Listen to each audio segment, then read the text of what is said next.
Chapter 41 The Villain in the Apocalypse 7. You are listening at novelfull.audio.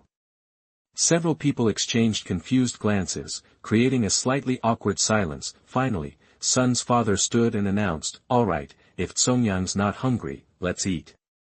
Everyone, dig in." With that, the meal began. Sun Xuanhuan had recently taken in 3 younger followers, all newly awakened to their powers: Lei Daqiang, who controlled earth; Yang Kuan, with fire abilities; and Wu Qing, who commanded metal. Lei Daqiang glanced at Sun Xuanhuan's closed door, wondering what their boss was up to.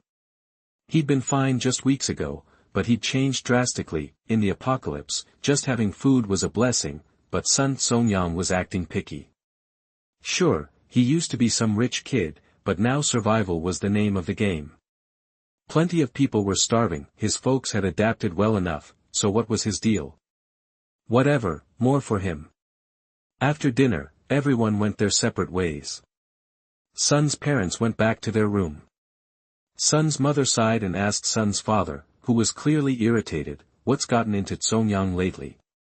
"How should I know?" he snapped. He, too, was baffled by his son's transformation. Before the apocalypse, Sun Xuanhuan had awakened his space abilities, gathered tons of supplies, and always seemed optimistic, but recently, his personality had completely flipped. He became arrogant, looking down on everything. Who knew what had triggered it? Sun's father was curt, but Sun's mother persisted. "Seriously, why is he acting like this? Beats me." "But something's definitely wrong," grandmother added, her voice choked with tears. "What can we do about it?" "Don't dwell on it," Sun's father replied, feeling a pang of sadness. They talked a little longer before finally falling asleep. Unbeknownst to them, Sun Xuanhuan was currently training intensely in his room. He sat cross-legged on his bed, meditating with intense focus, the jade pendant around his neck glowing green. Sun Xuanhuan remained there for a few more days, determined to quickly boost his strength after his rebirth. Meanwhile, Shi Qing and the others continued their journey towards the Kyoto Hope base. One day, they stopped at a gas station for a break, hoping to refuel and scavenge for supplies. After a quick look around to confirm there were no zombies, Chen Qingxiong and Chen Qingmingliang were about to head inside when a girl darted out of the building. She seemed flustered when she saw them, but when she realized they weren't going to stop her, she kept running. After a few steps, she hesitated and stammered, "There are people inside, bad people. You shouldn't go in." Shi Qing recognized the girl. It was the one who had given him a bag of bread when he first arrived. "Can you tell us what's going on in there?" That the girl looked at him in disbelief. "Shen Mubai. That's me. You have to leave. They have superpowers and they've taken over the place. They're pushing ordinary people into the zombie hordes to escape. They're monsters." Tears streamed down her face, realizing that Shi Qing knew her. Everyone gathered around to listen to her story. From her fragmented account, they pieced together what had happened. The girl and others had left their homes to find supplies. They met a group who claimed to know where some were and invited them along. The girl's group readily agreed and followed them, but they soon realized they were being led further and further away from civilization. They figured out that they'd been tricked. The others weren't looking for supplies at all, but heading towards the Hope base in the capital. After that revelation, the girls' group decided to go along, but a few days earlier, when they encountered zombies, the superpowered group had shoved several of their people into the horde to buy themselves time to escape. The girls' group was horrified, and a fight broke out, but the others wouldn't let them leave. She had only managed to sneak away when they weren't watching. Liang Xian and the others were outraged. How could anyone be so cruel? Shouldn't humanity be helping each other during the apocalypse? How could they betray others, disregard human life, and sacrifice people for their own survival? They were despicable. Shi Qing wasn't surprised. Without laws, it was no surprise that some people would do anything. "Brother Mubai, what should we do?" Liang Xian asked, knowing there were several people inside. Seeing everyone looking to him for guidance, Shi Qing, knowing they wanted to help, said, "Let's check it out." Hearing this, Yu Jia became worried and said, "Shen Mubai, I know you have powers, but they have 3 superpowered people and a gun. It's better if you just leave. It's okay. We have 4 superpowered people ourselves. Don't worry. You can come with us. It's not safe out here. Yu Jia was taken aback and nodded, okay. Hearing Brother Mubai's confident reassurance, Liang Xian immediately drove towards the gas station. If Brother Mubai said it, he meant it. He never bragged. The sound of the car drew several people out of the gas station to investigate. Looking for a place to rest? One of them asked with a sinister undertone. Yes, Father Shen replied. Being the oldest, the man scrutinized them and said, come on in, then. Everyone got out of the car and followed him inside. The room was crowded, with 2 distinct groups. The group on the left was mostly young and able-bodied, while the group on the right was a mixed bunch of men, women, and children. The man went over to the left and spoke to the apparent leader, and the group turned their gazes towards the newcomers. Shi Qing recognized the man. It was a blast from the past. The man was one of Sun Songyang's future generals, one of the people who had killed the original owner's teammates in the original timeline. Zhou Fan noticed Shi Qing staring at him, his gaze unwavering. He sensed a faint pressure and gave a brief nod to Shi Qing before casually looking away. A few minutes later, Shi Qing and his friends' cars were being rummaged through. What the hell? They're dressed nicely and look like they've been eating well.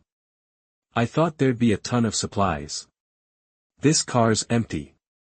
What a waste of time. One man complained. Damn, mine's empty too, another cursed. A third man emerged from the last car, looking grim. Do they have someone with space abilities? One of them asked.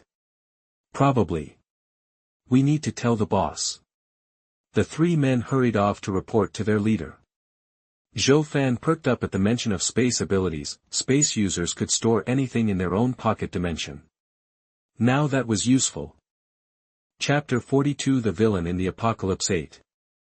You are listening at novelfull.audio. Zhou Fan watched them with amusement, a knowing smile playing on his lips. Superpowers have a way of sensing each other.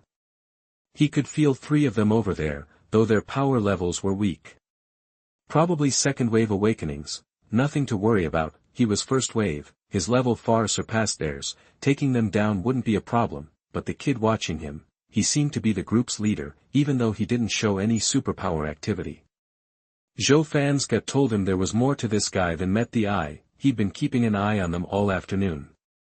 He'd even seen one of them pull food out of nowhere, and a lot of it. Bingo. Space ability, host. That Zhou Fan not only had your car searched, but he keeps staring. He's definitely up to no good, the system grumbled to Shi Qing. It's fine. He can search if he wants, stare if he wants. Yeah, well, he won't find anything and can't beat you, ha. How's Sun Songyang doing? He'll be here soon. He's already at the 5th level of Qi refining. Host, this time around, his rebirth is different. Be careful. Got it. Shi Qing was talking with the system when he heard Shen's mom call out, dinner time, that they all headed over to a makeshift table already loaded with food. It was mostly crackers, bread, and canned goods. With so many people here, there wasn't any room upstairs, so they were stuck in the lobby with the other groups. Starting a fire was too risky, so they were stuck with snacks. Luckily, Chen Qingming's space ability meant he could haul a ton of supplies. So they usually took food from him. Shi Qing's space was mostly loaded with pre-apocalypse essentials, like beds, tables, chairs, and stuff like that. Shi Qing grabbed his share and ate quietly. The other groups were practically burning holes in them with their eyes, but no one approached. Yu Jia had rejoined her old group as soon as she came in. She'd only been able to sneak out earlier because they covered for her. Mu Bai, should we take some food to your classmates? Shen's mom asked. Even with the apocalypse, they had plenty. The way those people were looking at them. Shen's mom figured they were probably starving. Nah, it'd probably just cause trouble. Too many people over there, and the end of the world meant no rules. Give Yu Jia food now, and she probably wouldn't get a bite, and it'd just make them a target. Human nature's a wild card. Don't gamble if you're not sure. Oh, okay. Shen's mom got the picture when she saw the crowd. Mom, you rest. I'll keep watch. After a while, Shi Qing noticed the glares from the other side getting more intense. He looked over and saw Zhou Fan staring at them with a strange expression. Shi Qing ignored him. The guy was a psychic, powerful against ordinary people, but trying that on him would be suicide. He wasn't about to let Zhou Fan off the hook. Forget his cruelty, treating human lives like bugs. Just the fact that he'd sided with Sun Songyang in the original story and plotted to kill the original owner and his team.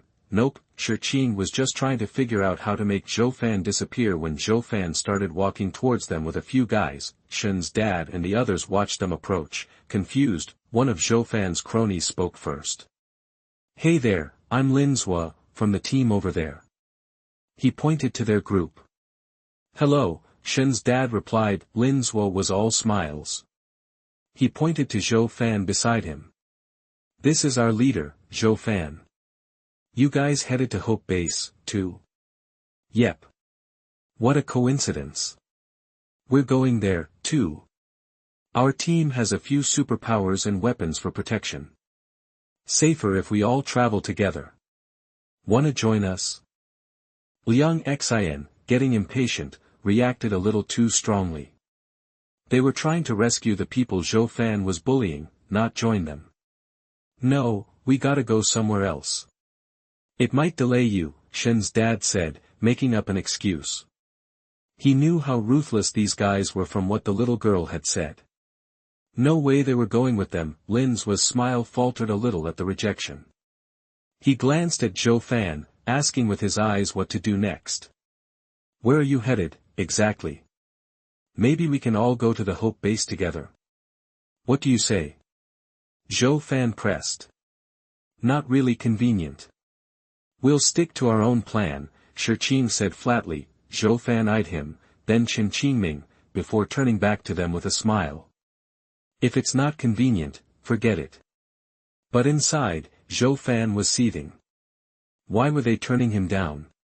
What could they possibly have that made them think they could reject him? A space ability guy didn't have much attack power, but having one would be super convenient.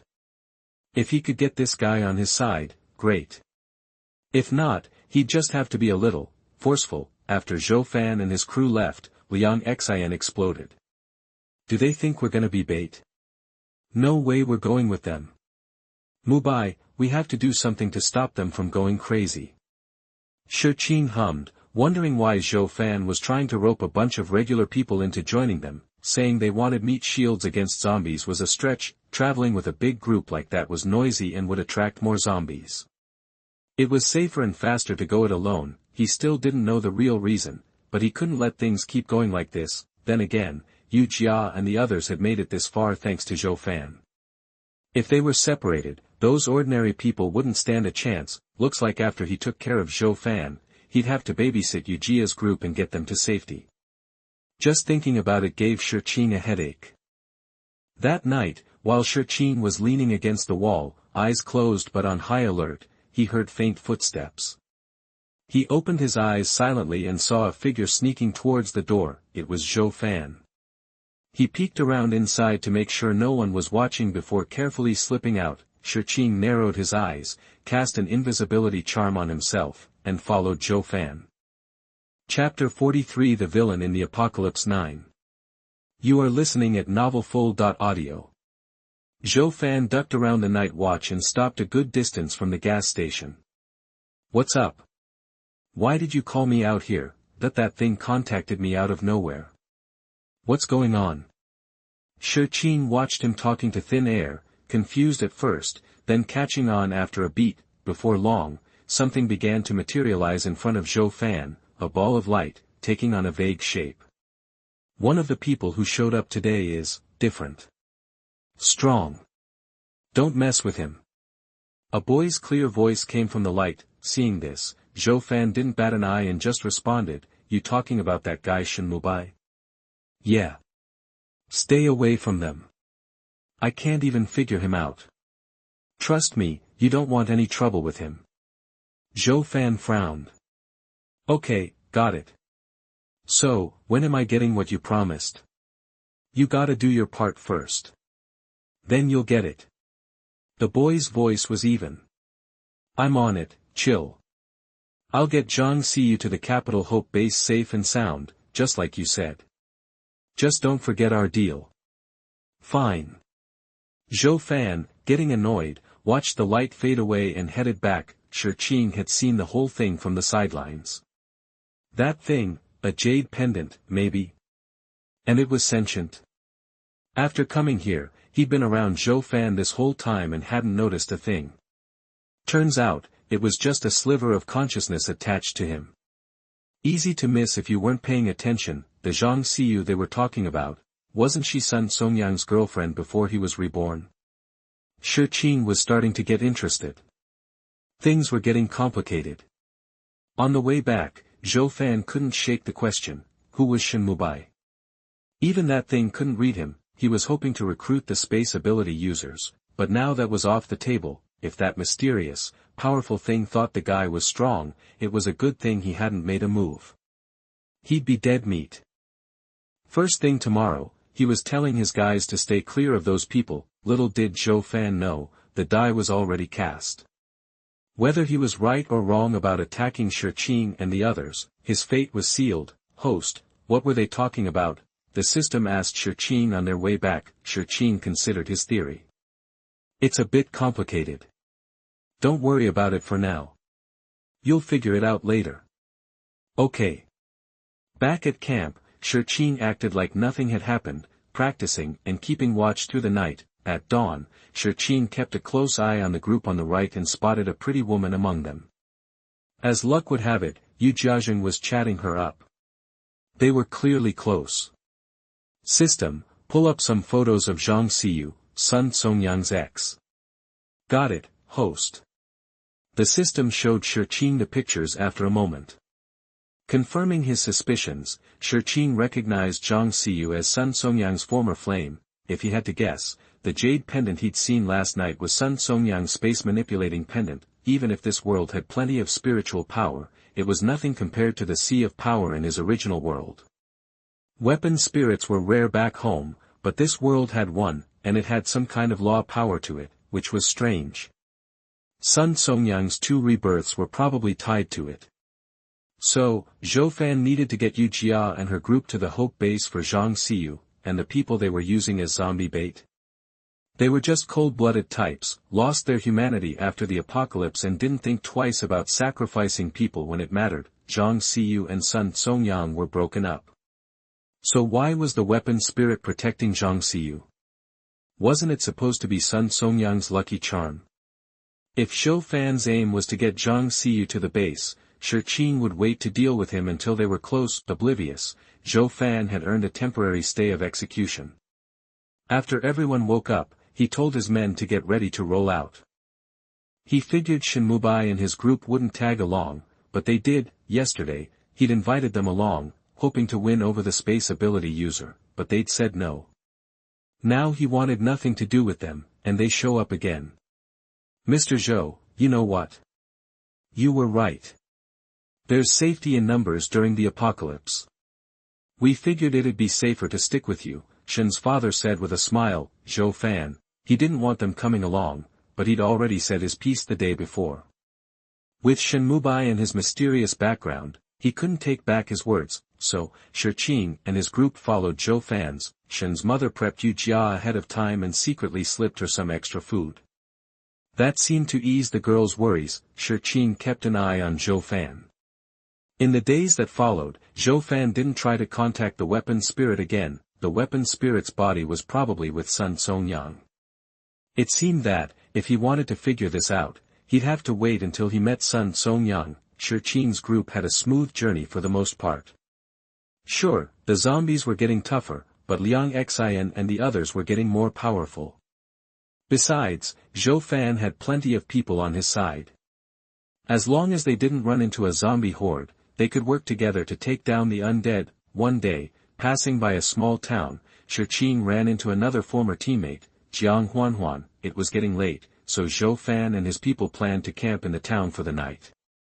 Shi Qing and his group followed suit. After clearing out the zombies and setting up camp, Shi Qing used his spiritual sense to scan the area and stumbled upon her in a hidden house. Xuanhuan was with a group of people. It looked like a team, but the team seemed to be fighting. Shi Qing kept an eye on them. 6 people were in the room, and one woman was chewing Xuanhuan out. Apparently, she had superpowers but didn't save her son, only cared about her daughter, letting her son get bitten and turn into a zombie. They said she was selfish and cruel. Her son was her nephew, how could she let him die without lifting a finger?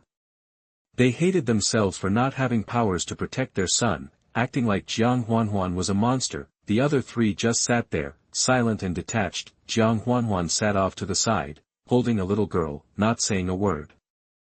Chapter 44 The Villain in the Apocalypse 10. You are listening at novelfull.audio. Xinxiong, walking beside Liang Xian, asked, "Hey, why'd Mu Bai ask us to come all the way out here?" Liang Xian shrugged. "Beats me. He's got his reasons, I guess. Just gotta do what he says." Truth was, she was just as puzzled. Mu Bai had suddenly told them to check out the west side of town, see if there was any trouble brewing, but they just cleared it out yesterday. Even if a few straggler zombies slipped through, they wouldn't be a threat unless they wandered into town. Still, puzzled or not, Liang Xian and Xinxiong had obediently come to the spot he'd mentioned. As they were scouting around, they spotted a woman carrying a little girl. The woman kept looking around all sneaky-like as she walked. Something felt off, so they quietly trailed her, figuring out what she was up to. Half an hour later, they watched the woman leave a toddler, 2 or 3 years old, alone. "What do we do?" Liang Xian wondered. "Think she meant to ditch her here." Xinxiong hesitated. "Looks like it. But why?" That was the question bugging them both. They tried asking the little girl what was up, but she was too young to really talk. She just stared back. 2 people later, Shi Qing saw Liang Xian and Xinxiong returning, a little girl in tow. Found her wandering outside, Liang Xian explained. Everyone exchanged confused glances. Liang's mom spoke up. "You just scooped her up like that?" "Mom, some woman left her. We couldn't find her parents, and she can't tell us anything. We couldn't just leave her there." Liang Xian recounted the whole story. "Well, someone needs to go back over there later, see if anyone comes looking," Liang's mom said, taking the child and handing her a small piece of bread. "Okay," Liang Xian agreed. Meanwhile, the little girl munched on her bread, a happy smile on her face. But Xuanhuan was freaking out. "Have you seen Xiaolan?" she asked frantically. She'd gone out to scavenge that morning, and when she got back, her daughter was gone. Xiaolan had been sleeping soundly when she left. Zhang's sister-in-law just glanced at the frantic Xuanhuan and said, "Calm as you please," that she hadn't seen her. If Liang Xian and the others had been there, they would have instantly recognized her as the woman who abandoned the little girl earlier, but Xuanhuan was clueless. She was going crazy, searching everywhere for her child. Zombies were everywhere in this new world. Xiaolan was just a kid, and not the brightest at that. What if she ran right into trouble? Shi Qing, picking up the scene with his spiritual sense, told Liang Xian and the others, "Head back to where you found that woman. If the little girl's parents are looking for her, they'll be tearing their hair out." "Got it, Mu Bai." Liang Xian and company returned to the west side of town, and sure enough, there was another woman in a panic. So, a little while later, Liang Xian and the others brought the woman back. She practically exploded with relief when she saw the little girl, rushing over to hug her tight. Liang's mom and the others just looked on, confused. Liang Xian explained that this was the little girl's mother, and everyone understood. In the original story, Xuanhuan was one of the last to join the team. She had powerful abilities, and came to Capital Hope base on her own. Later on, they learned that Xuanhuan had a kid that she lost on the way to the base. When Shi Qing saw her daughter was still there last night, she thought of this matter and asked the system to pay more attention to the situation there. This morning, Shi Qing saw that after Xuanhuan went out, the woman who scolded her last night secretly took Xuanhuan's daughter out. He also asked Liang Xian and others to follow and pick up the little girl.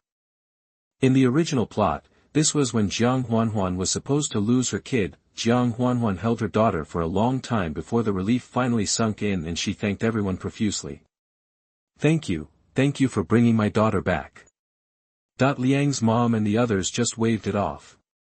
No problem. Xuanhuan chatted with them for a bit and then started to head out. Shi Qing stopped her. Someone already tried to abandon your kid once. Can't guarantee it won't happen again. We're staying here another night. If you've got nowhere else to go, you're welcome to join our team. Xuanhuan looked stunned, her expression complicated. Okay, she finally said. Thank you. Host, think she'll come? What if she sticks with those other people? She might not, but she's definitely not sticking with them. In the original story, she showed up at the base alone. I think after the incident she probably dumped them. Good point. She's one of the first ability users. As long as she doesn't run into any high-level zombies or zombie waves, she should be able to protect herself and her daughter just fine. Yep. The next day, Xuanhuan's group was packing up to leave, and Shi Qing's group was doing the same. Just as they were about to climb into the cars, they saw Xuanhuan approaching, her daughter in tow. She looked relieved, like a weight had been lifted. She said, "Can I join your team? I'm a fire-type ability user." Everyone turned to Shi Qing, and he simply said, "Of course." And just like that, Shi Qing's team gained 2 new members. Xuanhuan got along great with everyone. She was kind, strong, and honest. Her daughter, Xuanhuan, was a well-behaved kid. They both fit in perfectly. Shi Qing and his team continued to shadow Xuanhuan's group, traveling and stopping as they did. Xuanhuan, seeing that Shi Qing's group wasn't interfering, gradually relaxed. They were getting closer and closer to Hope Base. By the time they reached a small town, it was already afternoon. Xuanhuan and his friends decided to hunker down for the night, and Shi Qing and his friends did the same. Host, Sun Songyang is getting closer. He'll probably be here tonight. The system announced as Shi Qing and the group were picking out a house. Alright. Time to figure out what's up with him and his jade pendant. Chapter 45 The Villain in the Apocalypse 11. You are listening at novelfull.audio. Shi Qing and the others picked out a house. After cleaning, they went to their rooms to rest. As evening approached, a car pulled up, and the system chimed in, "Heads up, Sun Songyang and his crew are here." Got it. Shi Qing watched from the window as several cars parked nearby. Guys were piling out. Sun Songyang's posse had definitely arrived. Sun Songyang got out and glanced up, probably sensing Shi Qing's stare. Shi Qing didn't flinch, meeting his gaze through the glass. Sun Songyang spotted him up on the second floor. Even though it was getting dark, his monk's eyes were sharp. A smirk crept across his face. "Shen Mubai, fancy seeing you here, again." Last time, they were rivals until Sun Songyang offed him. This time, he'd make it quick and painless. Shi Qing had no clue Sun Songyang was already plotting his demise. If he did, he'd just laugh. Sun Songyang only got anywhere in his past life because of that jade pendant. Shi Qing was way more powerful. Did he really think he stood a chance? Shi Qing's attention zeroed in on the jade pendant hanging around Sun Songyang's neck. It was tucked under his shirt, but Shi Qing could still see it. It shimmered with a faint green glow, invisible to the average person. The light pulsed, totally unique, the same aura he'd seen around Xuanhuan that night. So Shi Qing's hunch was right. What he couldn't figure out was why the jade pendant had helped Zhang Xiyu. Before he could get his head around it, Sun Songyang and his crew had already gone into the house next door. Shi Qing turned away, deciding to drop it for now. Now that Sun Songyang was here, he could just grill the weapon spirit for answers. Dude, Sun Songyang's energy is a total mess. What's up with that? The system scanned him again, but still couldn't lock onto anything. No sweat. He's got something that messes with space and time, throws off the readings. Huh. That space jade thingy. Shi Qing had just confirmed that the jade pendant still held traces of time-bending power, which probably explained Sun Songyang's double do-over. The next day, before Shi Qing could even find Sun Songyang, he stumbled upon a total freak show. Sun Songyang had run into Zhang Xiyu in Zhou Fan's group, and things were getting heated. By the time Shi Qing arrived, they were already going at it. Sun Songyang was there to recruit Zhou Fan, his right-hand man from the last life. This time around, his training had thrown off his schedule. He went to their old meeting spot, but no one was there. Then he found out Zhou Fan was nearby and went to snag him, but he hadn't expected Zhang Xiyu to be part of Zhou Fan's team. Zhang Xiyu, what are you doing here? Sun Songyang's immediate thought was, did Zhang Xiyu join Zhou Fan just like in my first life? Did he even want Zhou Fan as his lackey anymore? Zhang Xiyu was pissed by Sun Songyang's tone. What's it to you where I am? That he dumped her out of the blue before the apocalypse, spouting some weird nonsense. Now he was acting like this. She couldn't make sense of it. He seemed nuts. Fine, none of my business. Just keep your distance, you dirty broad. Zhang Xiyu went ballistic at his bizarre words. Is your brain broken? I wouldn't want anyone to think I know you, you psycho. What's that supposed to mean? Did I say something wrong? You just... They kept yelling, creating a real scene. Shi Qing noticed the jade pendant around Sun Songyang's neck flashing. They were both fuming, and eventually, their respective teammates pulled them apart. In Sun Songyang's group, Shi Qing saw the girl who was supposedly head over heels for the original owner in the original story. She was sweet and innocent, the kind of girl you just wanted to protect. She spotted Shi Qing and came over to say hi. Shenmubai, small world, huh? Who are you? From the original owner's memories, Shi Qing really didn't recognize her. Looking embarrassed, the girl blushed. I'm Fang Ruxue. We went to the same school. Oh, hey. Shi Qing didn't plan to stick around. In the original story, Sun Songyang went after the original owner partly because he challenged him in front of everyone, and partly because of this girl. Are you heading to the Capital Hope base, too? Yep. Our team's got a bunch of superpowered people. Want to join us? Come with us. Nah, I've got other plans. See ya. Shi Qing bounced. Fang Ruxue watched him go, looking bummed. Lei Daqiang had seen everything. He stepped up and asked, you got a thing for that guy? Fang Ruxue's face flushed. She felt awkward getting called out like that. No, I was just surprised to see an old classmate. Lei Daqiang sighed in relief. Good. He'd sensed the boss's thing for Fang Ruxue was more than just teammate stuff. If Fang Ruxue liked someone else, the boss would lose face for sure. Glad it was just a misunderstanding. And come on, what woman wouldn't fall for a strong dude like the boss? Lei Daqiang went back inside. Seeing Sun Songyang looking sour, he rushed over to cheer him up. Boss, chill. That girl had it coming. Want me to rough her up a bit? Lei Daqiang didn't get the whole don't hit girls thing. The boss had saved his life. Anyone who pissed off the boss was asking for a beating. Loyalty. Lei Daqiang was your man. No need. Sun Songyang, annoyed by Lei Daqiang's cluelessness, replied tersely, if he really went after Zhang Xiyu like that, he'd look like a total tool. He hadn't expected to run into Zhang Xiyu, and he'd overreacted. Now she was like some crazy woman. In his memories, Zhang Xiyu was supposed to be a soft-spoken, materialistic girl just like him before his rebirth. He hadn't seen her since the end of his last life, but now he was here. Things seemed to be spiraling out of control. Sun Songyang was trying to figure out what went wrong, totally oblivious to the fact that his golden ticket had been hijacked. Chapter 46 The Villain in the Apocalypse 12. You are listening at novelfull.audio. In Shi Qing's room, a jade pendant hovered, glowing brightly. Shi Qing watched it struggle silently, completely relaxed. What are you up to? The jade pendant finally asked after a futile struggle. I should be asking you that, Shi Qing retorted. Even though this world was born from a novel, many things fill themselves in automatically.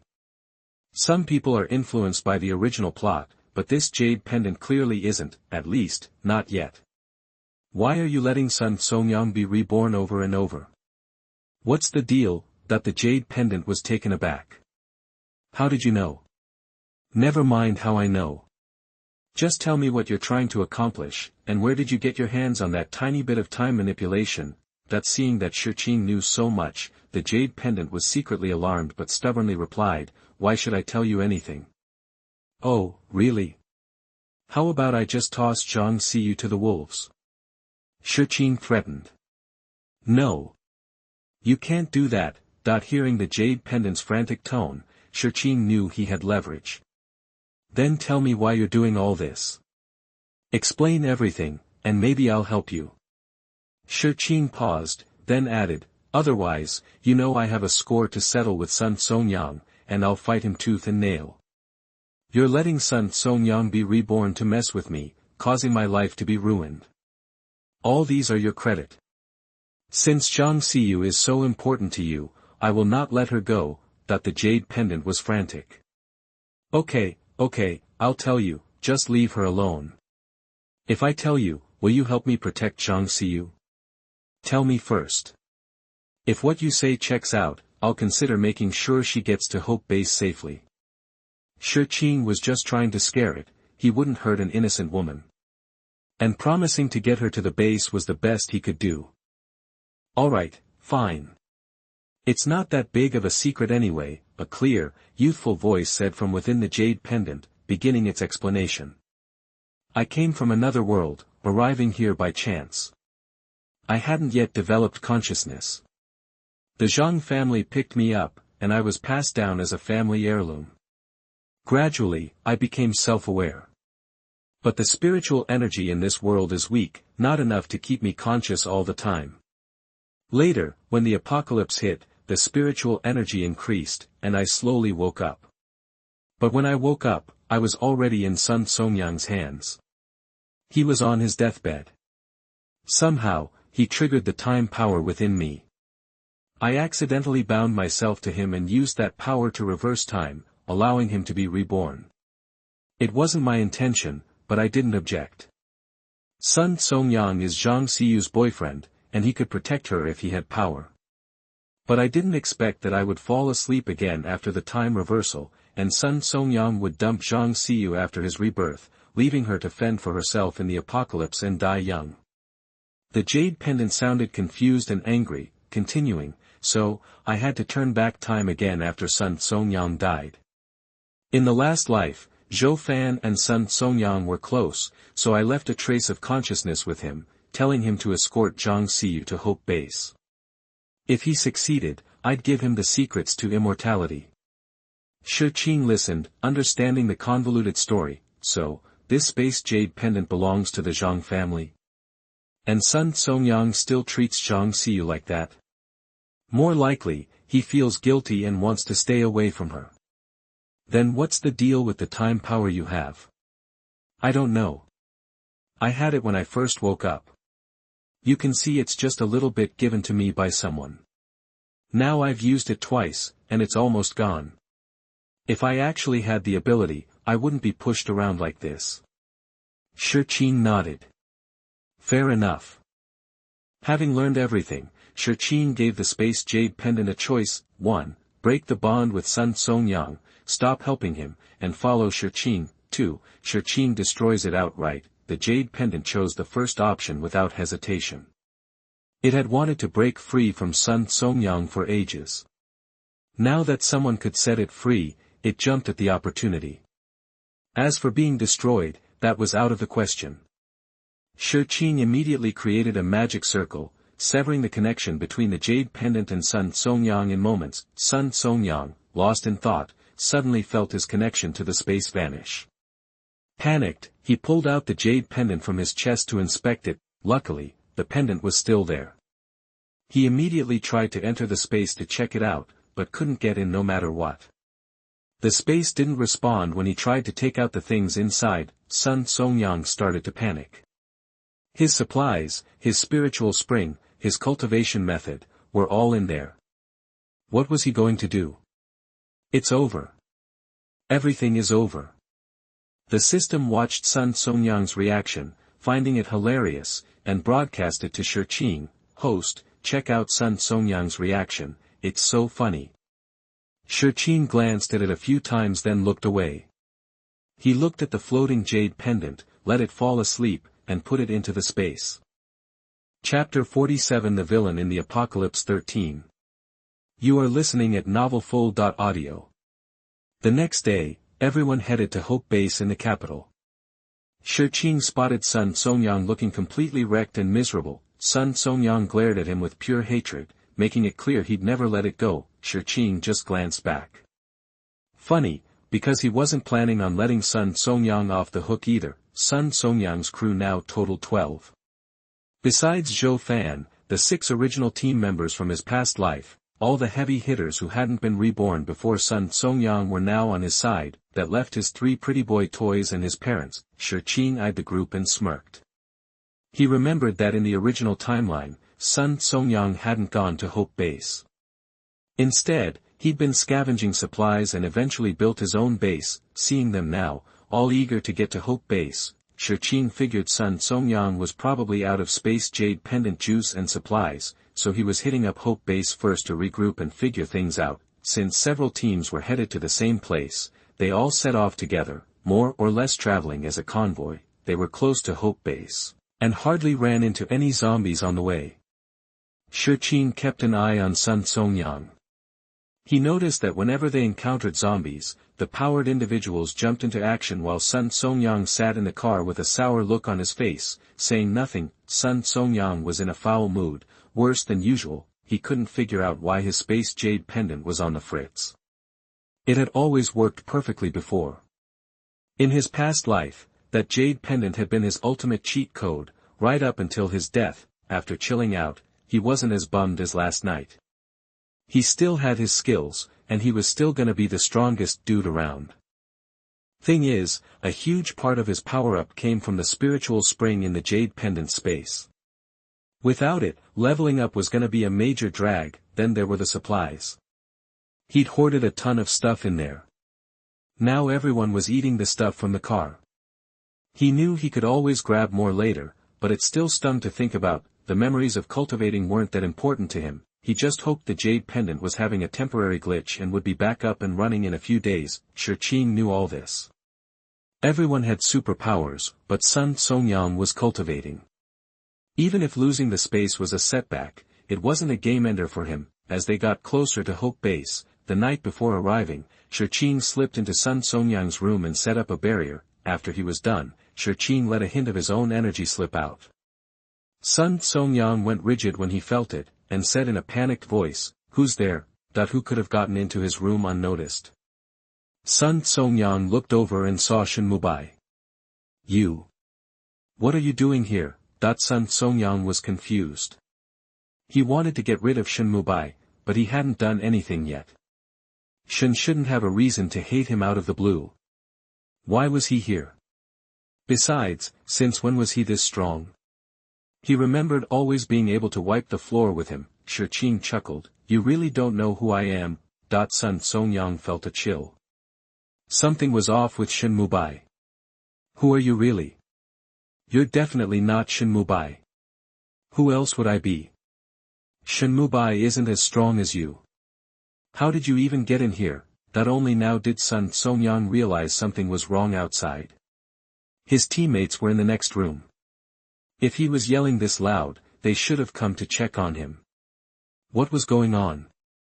"So, you get to be reborn over and over, but nobody else gets a fair shake.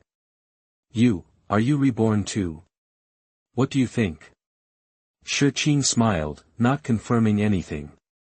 It was just Sun Songyang's guess. Sun Songyang's heart sank. Had Xuanhuan been reborn just to get revenge on him? He might not be able to beat him now.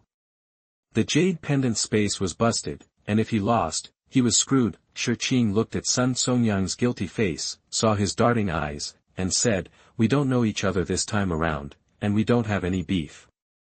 How about we just go our separate ways and leave each other alone?" Before Shi Qing could continue, the system couldn't stand it anymore. "Host, he's so shameless. He really is." When he was on top, it was all about the strong ruling, survival of the fittest, and weakness being a sin. Now that he's getting his ass handed to him, he wants to call a truce and forget about the past life with just a few words. No way that's gonna happen. Shi Qing glanced at Sun Songyang's clenched hands and said, "Nah, I don't think so." "What do you want?" "Revenge, obviously." Shi Qing said and launched his attack. Ice arrows shot straight towards Sun Songyang. Seeing this, Sun Songyang quickly dodged.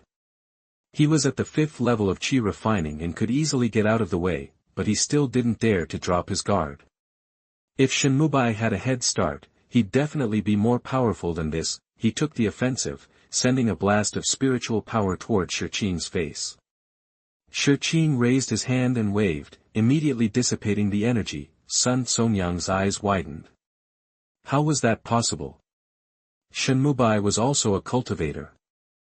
Chapter 48 The Villain in the Apocalypse 14. You are listening at novelfull.audio. You're a cultivator too? Sun Songyang asked, his voice trembling, overwhelmed by a surge of emotion. Seeing his stunned expression, Shi Qing replied casually, "Yep." Sun Songyang was speechless. He wanted to scream. If fate had decided to give him a second chance, why a third? Even if he had to be reborn twice, why, after finally getting his head on straight and making a fresh start, did he have to run into another reborn person? And to top it all off, they were stronger than him. Seriously? He felt like he was doomed. If his jade pendant still worked, he could at least retreat into its space if things got hairy. But as it stood, first, the jade pendant was dead. Then, he runs into this Xuanhuan, also reborn. Sun Songyang felt utterly defeated. In a last-ditch effort, he threw out another wave of spiritual energy, nearly draining himself. If Xuanhuan could still dodge that, he was completely at his mercy. Shi Qing watched Sun Songyang attack again, easily deflecting the blast. Seeing Sun Songyang's face grow paler, he sent a stream of spiritual energy into his body. Sun Songyang screamed, spitting out blood as he collapsed to his knees. He was the lamb, and Shi Qing, the butcher, staring at Xuanhuan's smug face. Sun Songyang said bitterly, "Just kill me or chop me into pieces. Whatever you want."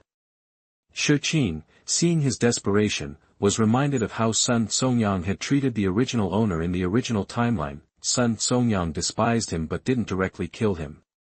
He sent his little brother to do the dirty work, knowing he probably wouldn't succeed. He enjoyed watching the original owner repeatedly escape death, like some twisted game. Later, when Zhou Fan suggested going after the original owner's friends, Sun Songyang gave the order without hesitation. One by one, they were eliminated, twisting the original owner into a vengeful figure.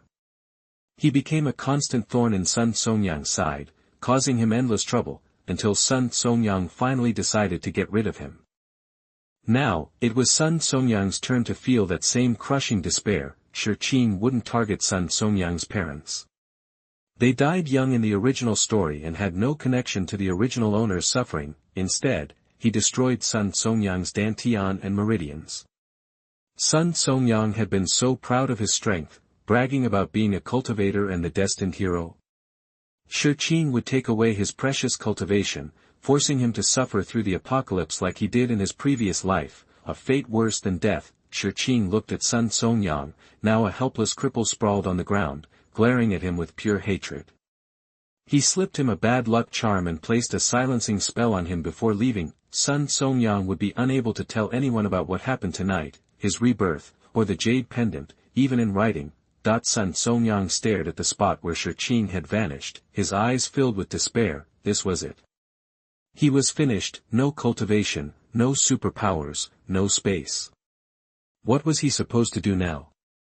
He knew that the teammates who currently obeyed him did so not just because he had helped them when they were down, but because he was powerful, had a portable space, and brought the food. Now that he was useless, they wouldn't listen to him like they did in his previous life.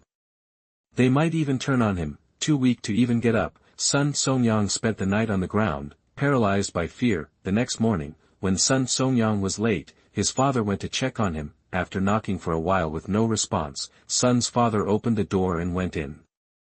He was horrified to find Sun Songyang lying on the floor. Son, what's wrong? Sun's father helped Sun Songyang up. Noticing the blood on his clothes, he panicked. Son, are you alright? Where are you hurt? Sun Songyang slowly woke up and mumbled, nothing. Then what's all this blood? Sun's father checked him over, relieved to find no wounds. It was an accident, Dad. Just don't tell anyone about this. Sun's father saw the serious look on his son's face and knew this wasn't just a simple accident. He promised repeatedly, okay, Dad won't tell a soul. Shi Qing didn't see anyone from Sun Songyang's team that day, but he wasn't concerned. He continued on toward the Hope Base with Xuanhuan and the others. Their destination was the Hope Base, and he had promised the Jade Pendant he would protect Zhang Xiyu until they got there safely. They arrived at the gates of the Hope Base that afternoon, paying the entrance fee with supplies and entering one by one. That night, Shi Qing and the system watched Sun Songyang and his team. Sun Songyang was still in the same place as the night before, desperately trying to regain his cultivation. Failing every time. His 6 future master teammates were restless and uneasy. After dealing with Sun Songyang, Shi Qing had visited each of them, slipping them power dampening and bad luck charms. The power dampening charms would cause their superpowers to fade away unnoticed over the next few days. They felt their abilities dwindling, and panic began to set in. Sun Songyang was plotting, but Shi Qing was moving forward. He tracked down the team the original owner had joined in the original timeline and joined them, along with Liang Xian, Chen Qingxiong, Chen Qingming, and Xuanhuan. Just like in the original story, the team members were all decent people, and they got along well. Shi Qing found it pretty enjoyable going on missions with them every day. Sun Songyang was struggling. He assumed that Xuanhuan had gone to the Hope Base, and if he went there too, they would meet again, and Xuanhuan might change his mind and finish him off, so he decided to go to the Guardian Base instead, which was a similar size and not too far away. When he told his teammates his plan, they were confused. Why go to another base when Hope Base was right there? Sun Songyang wouldn't explain, and eventually they gave in to his insistence, heading for the Guardian Base, but after a few days, they noticed something was off. They kept having accidents, choking on water, choking on food, tripping on flat ground, and they ran into zombies way more often than usual. Sun Songyang felt something was weird, and when they were attacked by zombies, he noticed something was wrong with his teammates. Their powers seemed to be getting weaker. He watched them for a few days and realized he wasn't imagining things. Under his subtle questioning, the truth about their disappearing superpowers came out. They were all shocked. Each of them thought it was just them, but they all had the same problem. Then they learned Sun Songyang's space abilities had also disappeared. Now, they were all miserable. Food was the most important thing in the apocalypse, and all the supplies they had collected disappeared with the space. No one could believe it. Sun Songyang had only told them he had a space, and they assumed he had space powers. Now, they knew the space was gone, all their supplies were gone, and their powers were fading. They tried to figure out what was happening, wondering if all powered people were experiencing this. The others didn't know what was going on, but Sun Songyang knew exactly what the issue was. Xuanhuan had done this. In his previous life, they hunted Xuanhuan, and now Xuanhuan was getting his revenge. Chapter 49 The Villain in the Apocalypse 15. You are listening at novelfull.audio. Shi Qing watched Sun Songyang and his crew flailing outside, nearly getting chomped by zombies multiple times. Once they realized their powers were gone, they decided to head back to Hope Base. Now they were just regular folks, and zombies were a serious problem. They couldn't just wander around like they used to, plus, their luck had gone completely south. If they went out again, they'd probably end up as zombie chow. Right then, they were just grateful they hadn't gone too far and that Hope Base was still within reach. They made it back, but it was close. Sun Songyang wasn't worried about Shi Qing getting revenge anymore. They'd barely escaped with their lives, and making it back to the base was all that mattered. Shi Qing saw how pathetic they looked and didn't give them a second thought. He'd already hit them with a curse that just kept piling on the bad luck. Their lives would be a constant train wreck, escalating until they were scared to death when their luck bottomed out. With Sun Songyang's crew nearly taken care of, Shi Qing turned his attention to Xuanhuan. After getting Zhang Xiyu back to base, Xuanhuan couldn't get in touch with his space jade pendant, and it was eating him up inside. He figured it had something to do with Zhang Xiyu, so he started tailing her, but found nothing. Just as he was stewing, Shi Qing took him out during a supply run. Clean and quick. Zhou Fan didn't even see it coming. The original owner had basically gotten even with everyone on his list. Shi Qing just chilled, acting like any other superpowered guy, occasionally going out on missions. The original owner's teammates weren't threatened by Sun Songyang and his goons anymore, and they dodged their deaths from the original story. He'd also given each of them a good luck charm, so they'd pretty much be safe from any outside dangers for life. Mom and Dad Shen found jobs at the base, just like before. It was tough work, but they felt good about it. Mom Liang and Brother Li also found work. Brother Li's wife stayed home with the kids, and Xuanhuan's daughter Xiaolan was in her care too.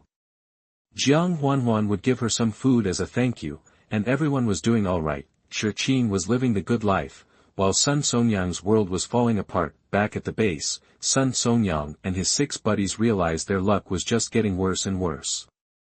They were always in trouble, and nothing went right. Eventually, they figured out the only way to stay safe was to stay put. Because of their rotten luck, Fang Ruxue and the other 2 women bailed on them after a while and went off to find work to support themselves. Sun's parents were stuck taking care of them, but with 7 mouths to feed, the money they made barely covered the basics. Finally, fed up, Sun's parents dragged Sun Songyang away, leaving the 6 unlucky guys to fend for themselves. Seeing their son wasting away, Sun's parents gritted their teeth and did everything they could to keep him fed. They had no choice. He was their only child, and they'd spoiled him rotten. They just couldn't abandon him. One day, Sun Songyang felt like he was fading away, like he was about to die. His parents were at work. He lay in bed, staring at his stick-thin hands. He never imagined his life would be worse than before he was reborn and found the space jade pendant. A bitter smile twisted his lips. Shen Mubai, he whispered the name. Shen Mubai was the reason he was like this. He hated him. But after the rage passed, he sometimes wondered how he'd ended up like this, how he and Shen Mubai had become enemies. They hadn't started out hating each other, it was his fault for starting it. After being reborn, he had the space jade pendant and was practicing to become an immortal. When he met Shen Mubai, he just assumed that he would become a powerful superpower, and that as the reborn chosen one, Shen Mubai should be under his command, his sidekick. But Shen Mubai wasn't interested. Everything had gone his way since he was reborn. With his help, the future powerhouses saw his potential and became his followers. Why did Shen Mubai refuse? He was arrogant back then. Plus, he knew that Fang Ruxue used to have a thing for Shen Mubai, so he wanted to teach him a lesson. Fang Ruxue was his girl now. The fact that she used to like Shen Mubai, and Shen Mubai had rejected her, that was just a slap in the face. And so, Shen Mubai's friends and family died one by one, and they became enemies. Sun Songyang could still remember how he felt back then. He thought he was the only immortal cultivator in the world, the most powerful person ever. What was Shen Mubai compared to him? But karma's a bitch. He had his lucky break, but who was to say others wouldn't get theirs? It was no surprise he'd ended up like this. It was all his fault. The only thing he regretted was dragging his parents down with him, making them worry and sacrifice for him. He'd heard them talking when they thought he was asleep. His mother cried all the time, and his father was always sighing. He realized they'd aged so much since the apocalypse started, but it had barely been a year. Tears welled up in Sun Songyang's eyes. He'd screwed up, gotten lost in the pursuit of power. In his previous life, he'd hated the superpowered folks who looked down on ordinary people. Now he realized he'd become one of them, or even worse. He slowly closed his eyes. Host, Sun Songyang is dead. Shi Qing was fighting a high-level zombie when he heard the system's message. Yeah, I know. An ice arrow pierced the zombie's head with a sickening thud, and it dropped to the ground. In this world, Shi Qing just focused on his mission and killing zombies for the next 10 years, until a vaccine was finally developed. The zombies gradually disappeared, people rebuilt their lives, and the world slowly returned to normal. Mom and Dad Shen lived a peaceful and fulfilling life. Chapter 50 Canon Fodder Male Supporting Role in a Strange World 1. You are listening at novelfull.audio. Cold. Bone-chilling cold, that's the first thing Shi Qing felt when he came to. He was lying on the ground, hands and feet practically frozen. He frowned, slowly sat up, and looked around. It was night. Moonlight streamed in through the window, casting long, dim shadows. He could see that he was in a rundown house. Cracks spiderwebbed across the walls, exposing the concrete beneath. Dust coated everything. It was clear nobody had lived here in ages, but the cold that went straight to his bones wasn't just from the temperature or the state of the house. Shi Qing knew it was Qi, intense Qi. He pulled a talisman from his pocket dimension, lit it, and the coldness slowly began to dissipate. "Host, are you okay?" the system asked, sounding a little guilty. It hadn't been able to control the arrival time and the host landed in such a mess. "I'm fine. Just send me the world plot and the original owner's memories." "Okay, host." This world was based on a supernatural novel where humans, demons, ghosts, and celestial masters coexisted. The story centered around the epic, thousand-year love story between the male and female leads. The male lead was Mo-Cheng, a war god prince from Fengguo 1,000 years ago. The female lead was Su Qianqian, his first love who died young. The war god prince went off to war, and returned to find his beloved had succumbed to illness. They were separated by death. Later, Mo-Cheng surrounded himself with women who resembled Su Qianqian, but he was never truly happy. After his death, he didn't reincarnate, and instead became a powerful ghost, eventually rising to become the Ghost King over countless years. 1,000 years later, Mo-Cheng sensed a familiar energy and realized that Su Qianqian had been reborn. Overjoyed, Mo-Cheng actively sought her out, helping her with her problems and doing anything he could for her. At first, Su Qianqian was scared of Mo-Cheng's ghostly nature, but she was gradually won over by his constant attention and protection. In the end, they overcame all obstacles, including societal pressures and the divide between the living and the dead, finally realizing their love that spanned millennia. They lived happily ever after. But the original owner and his family? Not so much. The original owner, Gao Jiayu, along with Wang Zhiyuan, Li Jiajun, and Su Qianqian, were childhood friends. Su Qianqian had always been cute and well-behaved, and the three boys were very protective of her. But after Su Qianqian and Mo-Cheng got together, Mo-Cheng became jealous of their close relationships. He started using his little ghost minions to cause trouble, and the three friends found themselves experiencing a series of bizarre events: bloody water coming from the faucets, seeing strange figures in mirrors, and encountering creepy people. They went through it all. Their families were wealthy and started hiring masters, some of whom were actually skilled. But for every problem they solved, another popped up, and the three were exhausted. Fortunately, they caught a break. When the Ghost King's presence was felt, the Zhou family, a well-known line of celestial masters, came to town. After learning about their troubles, they investigated. For a while, the original owner and his friends enjoyed a period of peace. Later, the Zhou family discovered that they may have offended the Ghost King, and that he was connected to Su Qianqian. Instead of suspecting Su Qianqian, the three friends worried that the Ghost King might hurt her, so they asked her about it during a visit. When they learned that Su Qianqian was involved with the Ghost King, they voiced concerns that Mo-Cheng saw as trying to keep them apart. This made Su Qianqian, who was already hesitant, even cooler towards Mo-Cheng. During that time, Mo-Cheng was being attacked by multiple families of celestial masters.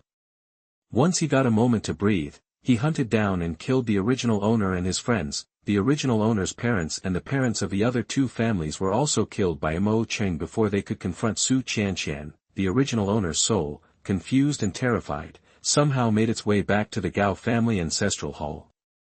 He was forced to watch his family die horribly, one by one. Which led to Shi Qing's arrival. Shi Qing's expression hardened after receiving the memories. He pulled a few more talismans from his dimension, stuffed them in his pocket, and stepped out of the room into the dim moonlight. He found Li Jiajun and Wang Zhiyuan passed out on the floor in the hallway. He walked over and placed a talisman on each of them to wake them. Li Jiajun, Wang Zhiyuan, wake up. The two stirred. Li Jiajun woke up groggy and shivering. It was freezing. Wang Zhiyuan was just as cold. He was shaking uncontrollably. It's so cold. Why are we lying on the ground? Wang Zhiyuan asked, clearly having no memory of what had just happened. We'll talk when we get back, Shi Qing said grimly. Okay. Realizing something was wrong, the two scrambled to their feet and prepared to leave. As they were about to go, they noticed that one person was missing. Li Jiejun asked Shi Qing, "Gao Jiayu, where's Su Qianqian? Have you seen her? She left ahead of us." "Let's go," Shi Qing said. "Oh. Why did she leave without saying anything?" Li Jiejun muttered. The three left the house one by one. Wang Zhiyuan and Li Jiejun breathed a sigh of relief. Thinking back on it, the house had been seriously creepy. They didn't know how they'd fallen asleep, much less on the floor. It had been freezing. Fortunately, Gao Jiayu woke them up and now they were out. Shi Qing saw they were still shaken up. "Let's head back." "Okay," they said in unison. The place was remote, and they had driven there, so they didn't have to worry about getting a taxi at this hour. Wang Zhiyuan and Li Jiejun were quiet on the drive home, and Shi Qing didn't say anything either. It was late, so they checked into a hotel, got 3 rooms, showered, and went to bed. Shi Qing slept soundly until dawn, but the other two didn't sleep a wink all night. The next morning, Shi Qing smiled when he saw the dark circles under their eyes. They were always so curious, so eager to explore. This time, they'd learned a lesson. Seeing Shi Qing looking so refreshed, Wang Zhiyuan asked, "Gao Jiayu, did you sleep all night?" "Yeah. What else would I do?" Shi Qing asked innocently. The two stared at him, speechless. Wasn't he scared? They hadn't realized the other had been just as terrified until they ran into each other that morning. To find that Gao Jiayu had been so bold was infuriating. "I'm heading home. Don't let me keep you," Shi Qing said, noticing their resentful stares, and left without looking back. The two watched him go, then looked at each other and decided to go home too. This adventure had been way too weird. Time to regroup.